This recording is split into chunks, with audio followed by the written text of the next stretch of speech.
لوگوں کو جہنم میں کھانے کے لیے کیا دیا جائے گا؟ قیامت میں عذاب کتنے دن کا ہوگا؟ آئیے ان سوالات کے جوابات جانتے ہیں آج کے ایپیسوڈ میں۔ بسم اللہ الرحمن الرحیم۔ ناظرین محترم، السلام علیکم ورحمۃ اللہ وبرکاتہ۔ سبیل قرآن کے اس تفسیری پروگرام میں ایک بار پھر آپ سبھی کا استقبال کرتے ہیں۔ آج آپ کے سامنے سورہ صافات کی آیت نمبر 62 سے لے کر 68 تک کی تفسیر لے کر حاضر ہوئے ہیں۔ آئیے سب سے پہلے سورہ صافات کی آیت نمبر 62 سے لے کر 64 تک کی تلاوت کو اس کے ترجمے کے ساتھ سن لیتے ہیں۔ كتاب أنزلناه إليك مبارك ليدبروا آياته وليتذكر أولو الألباب بسم الله الرحمن الرحيم أذلك خير نزلا أم شجرة الزقوم إنا جعلناها فتنة للظالمين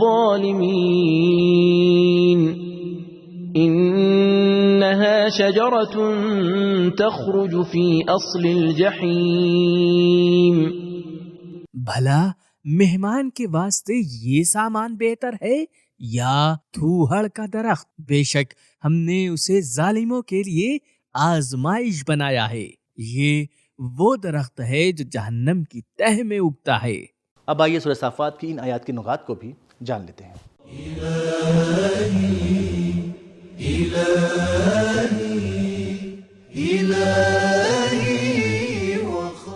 نکات۔ نزول کا معنی ہے مہمان کی آتے اور جاتے وقت پذیرائی کرنا۔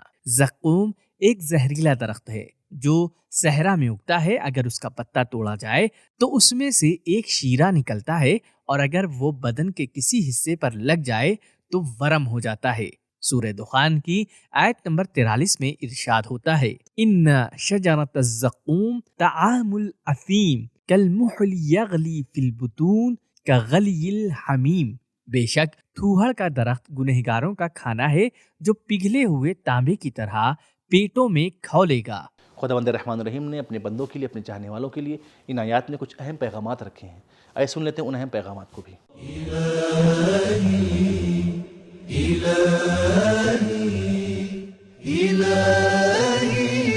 پیغام نمبر 1، اللہ کے لطف و کرم اور اس کے قہر کے نمونوں کا آپس میں مقایسہ کریں تاکہ بہتر عمل کریں۔ نمبر 2، انسان فطری طور پر خیر اور سب سے بہترین چیز چاہتا ہے۔ نمبر 3، اہل بہشت اللہ کے مہمان ہیں۔ نمبر 4، وہ ظالم جو دنیا میں لوگوں کا دل جلاتے تھے، قیامت میں ان کا استقبال جلتے ہوئے کھانوں سے کیا جائے گا۔ نمبر 5، اللہ کے ارادے سے جہنم کی تہ میں پیڑ اگے گا۔ اب آئیے سورہ صافات کی آیت نمبر 65 سے لے کر 68 تک کی تلاوت کو اس کے ترجمے کے ساتھ سن لیتے ہیں۔ طلعها كأنه رؤوس الشياطين فإنهم لآكلون منها فمالئون منها البطون ثم إن لهم عليها لشوبا من حميم ثم إن مرجعهم لإلى الجحيم۔ اس کے پھل ایسے بدنما ہیں گویا ہو بہو سانپ کے پھن، بس بے شک وہ اس میں سے کھائیں گے، پھر اس سے اپنے پیٹ بھر لیں گے، پھر اس پر ان کو کھولتا ہوا پانی پیپ وغیرہ سے ملا کر دیا جائے گا، پھر بے شک دوزخ کی طرف ان کو لوٹنا ہوگا۔ سورہ صافات کی آیت نمبر 65 سے لے کر 68 تک کی تلاوت ترجمہ سننے کے بعد اب آئیے اس کے نکات کو بھی جان لیتے ہیں۔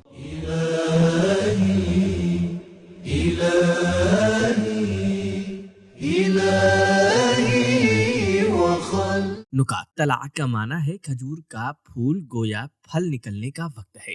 لفظ شوب کا معنی ہے مخلوط اور ملا ہوا۔ کھانے کے بعد پینے والی چیزوں کو شوب کہا جاتا ہے کیونکہ وہ معدے میں کھانے کے ساتھ مخلوط ہو جاتا ہے۔ مسلمانوں کے فرہنگ میں شیطان ایک بری، بدذات اور خبیث موجود کو کہا جاتا ہے، لہذا اس آیت میں ارشاد ہوتا ہے تھوہڑ کے درخت کا پھول جسے خوبصورت اور دلربا ہونا چاہیے وہ گویا شیطان کے سر جیسا ہے، اور اسی طرح لوگوں کی نگاہ میں فرشتے اچھائیوں اور کرامت کا مظہر ہے۔ اسی لیے مصر کی عورتوں نے جناب یوسف کی تعریف میں کہا ان ھذا